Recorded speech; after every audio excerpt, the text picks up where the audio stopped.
একটা মেয়ে বিয়ে করে নতুন বাড়িতে এলো, আর সেদিন থেকেই সবাই আশা করলো সে যেন একদিনেই সব কিছু মানিয়ে নেয়।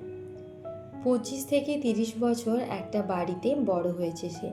সেই বাড়ির খাবারের স্বাদ, সেই বাড়ির অভ্যেস, সেই বাড়ির মানুষ, সব কিছুর সাথে তার একটা অনুভূতি জড়িয়ে থাকে। কিন্তু বিয়ের পর তাকে বলা হয়, এখন থেকেই এই বাড়ির নিয়মে চলতে হবে। ঘুমের সময় বদলাও, কথা বলার ধরন বদলাও, খাবারের স্বাদ বদলাও, এক কথায় পুরো জীবনটাই বদলে ফেলো।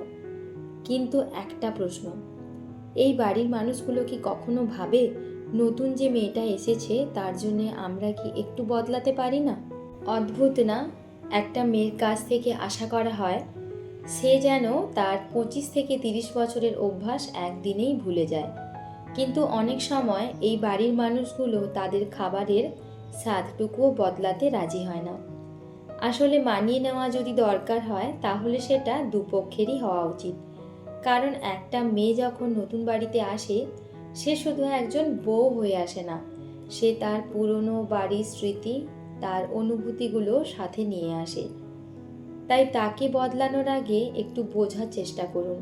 কারণ ভালোবাসা আর সম্মান থাকলে মানিয়ে নেওয়া কঠিন নয়, আর তখনই শ্বশুরবাড়িটা সত্যি সত্যি তার নিজের বাড়ি হয়ে যায়। আজকের রেসিপি দুধ ছাড়া শুক্তো।